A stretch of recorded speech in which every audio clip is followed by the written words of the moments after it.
प्यारे मित्रों नमस्कार। हम लेके आ गए हैं द 10 मिनट शो का दूसरा वीडियो। इसमें पहले वीडियो में हम लोगों ने देखा था यूरोप में राष्ट्रवाद का उदय, और अगर वो वीडियो आप लोगों ने देखा नहीं है तो उसको जाके डिस्क्रिप्शन में लिंक दिया गया, उससे जरूर देख लीजिए। अब हम लोग अगला लेसन शुरू करते हैं, भारत में राष्ट्रवाद। ये अपने इतिहास वाले भाग का दूसरा पार्ट है। तो चलिए क्वेश्चन को शुरू करते हैं।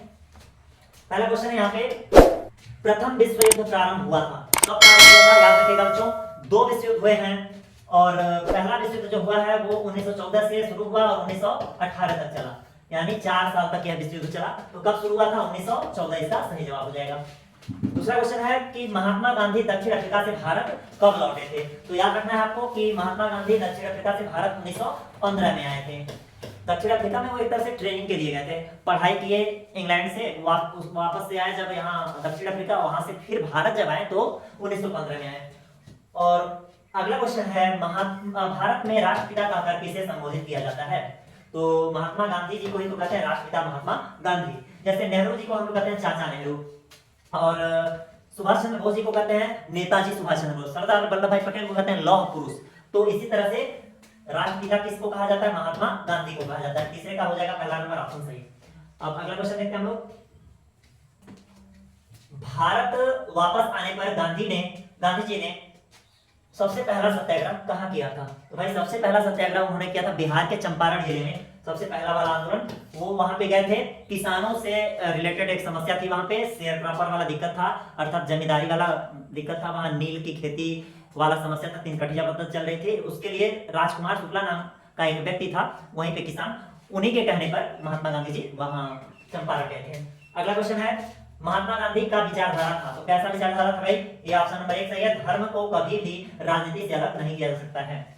अगला क्वेश्चन है, असहयोग आंदोलन का मुख्य कारण क्या था? तो असहयोग आंदोलन का सबसे प्रमुख जो कारण था वो था रॉलेट एक्ट। ये एक ऐसा एक्ट था जिससे भारतीयों को बहुत समस्या हो रही थी, बहुत यातनाएं झेलनी पड़ रही थी, इसलिए यही सबसे बड़ा कारण रहा असहयोग आंदोलन का।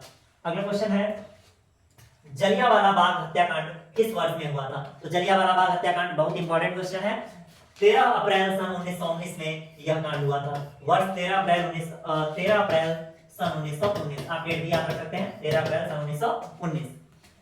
ऑप्शन नंबर 2 इसका सही जवाब हो जाएगा। अगला क्वेश्चन है, जलियांवाला बाग कांड में गोलियां किसने चलवाई? तो भाई याद रखना है, जनरल डायर के कहने पे गोलियां चलाई गई थी जलियांवाले बाग में। जलियांवाला बाग कहां पे है? तो पंजाब के अमृतसर में है।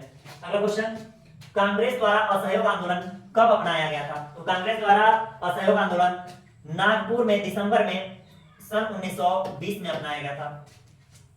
अगला क्वेश्चन है, असहयोग आंदोलन का नेतृत्व किसने किया? तो असहयोग आंदोलन का नेतृत्व महात्मा गांधी जी ने किया था। असहयोग आंदोलन किसने चलाया था? महात्मा गांधी जी ने चलाया था। ठीक है, गांधी जी द्वारा चलाए गए प्रमुख आंदोलन यही है, असहयोग आंदोलन, सविनय अवज्ञा आंदोलन, इसके अलावा चंपारण में जो इन्होंने आंदोलन चलाया था, तो यही सब इनके प्रमुख आंदोलन है। अगला क्वेश्चन है, असहयोग आंदोलन के दौरान अवध में किसानों का नेतृत्व किसने किया था? तो इसका जवाब हो जाएगा बाबा रामचंद्र, यानी ऑप्शन नंबर 2 इसका सही जवाब हो जाएगा। अगला क्वेश्चन है, चौरी चौरा कांड किस वर्ष घटित हुआ? तो चौरी चौरा कांड आपको बता दें कि 5 फरवरी सन 1922 की बात है। 5 फरवरी सन 1922 की बात है, जब चौरी चौरा नाम के एक जगह पे, यहाँ गोरखपुर के बगल में, यानी हमारे ही जिले के बगल में जगह है चौरी चौरा नाम से, वहां पे एक थाने में लोगों द्वारा आग लगा के सिपाहियों को मार दिया गया था। तो वही कांड प्रसिद्ध हो गया चौरी चौरा नाम से। अगला क्वेश्चन है, भारतीय राष्ट्रीय कांग्रेस की स्थापना कब हुई थी? तो याद रखना है, भारतीय राष्ट्रीय कांग्रेस की स्थापना हुई थी सन 1885 में। अगला क्वेश्चन है, साइमन कमीशन का बहिष्कार किया गया था क्योंकि? तो भाई साइमन कमीशन का बहिष्कार, तो अपनी छोटी की नजर रखेगी, साइमन कमीशन का बहिष्कार किया गया था क्योंकि इसमें कोई भी हिंदू नहीं शामिल था, अर्थात किसी भारतीय को इसमें रखा ही नहीं गया था। तो किसी भारतीय के न रहने के कारण से इसको बहिष्कार कर दिया गया लोगों द्वारा। तो इसका ऑप्शन हो जाएगा, आयोग में कोई भारतीय सदस्य नहीं था, इसलिए इसका बहिष्कार कर दिया गया। और एक क्वेश्चन बनता है, साइमन कमीशन भारत कब आया? तो कहेगा सन 1928 में। कब आया बच्चों? सन 1928 में। अगला क्वेश्चन है, साइमन कमीशन का विरोध करते हुए निम्नलिखित में से कौन पुलिस की लाठियों के प्रहार से शहीद हो गए? तो भाई वो हैं लाला लाजपत राय। ये इनकी मृत्यु हो गई लाठीचार्ज में। उस समय ये लोग विरोध कर रहे थे साइमन कमीशन का, उसी में। अच्छा, अगला क्वेश्चन है, भारतीय राष्ट्रीय कांग्रेस ने पूर्ण स्वराज्य प्राप्त करने का लक्ष्य कब घोषित किया? तो इसका जवाब हो जाएगा सन 1929। इसका जवाब हो जाएगा सन 1929। अगला क्वेश्चन है, सविनय अवज्ञा आंदोलन कब चलाया गया था? इसका जवाब हो जाएगा 1930। 1930 में सविनय अवज्ञा आंदोलन चलाया गया था। अगला क्वेश्चन है, गांधी जी ने नमक कानून का उल्लंघन कहां पे किया था? तो गांधी जी ने नमक कानून का उल्लंघन किया था दांडी में। दांडी यात्रा उन्होंने निकाला था, इसमें नमक कानून को तोड़ दिया था। अगला क्वेश्चन है, हिंद स्वराज नामक पुस्तक किसने लिखा था? तो इसका सही जवाब हो जाएगा महात्मा गांधी। महात्मा गांधी जी ने हिंद स्वराज नाम की पुस्तक लिखी हुई थी। अगला क्वेश्चन में से किसने बारदोली सत्याग्रह का नेतृत्व किया था? तो इसका जवाब हो जाएगा सरदार वल्लभ भाई पटेल। इन्होंने बारदोली सत्याग्रह का को लीड किया था मतलब नेतृत्व किया था। इन्हीं के देखरेख में ये आंदोलन हुआ था। अगला क्वेश्चन है, स्वराज मेरा जन्मसिद्ध अधिकार है और मैं इसे लेकर रहूंगा, यह कथन किसका है? तो भाई ये कहा था बाल गंगाधर तिलक ने। बाल गंगाधर तिलक ने कहा था कि स्वराज्य हमारा जन्मसिद्ध अधिकार है और हम इसे लेकर रहेंगे।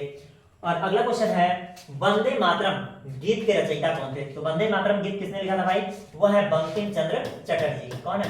बंकिम चंद्र चटर्जी। अपना ऑप्शन नंबर 3 सही है, बंकिम चंद्र चटर्जी। इन्होंने एक लिखा था आनंद मठ नाम से उपन्यास। आनंद मठ उसी का हिस्सा है, उसी में से निकाला गया है कहीं से। क्या? वंदे मातरम। तो आनंद मठ के रचयिता भी कौन होंगे?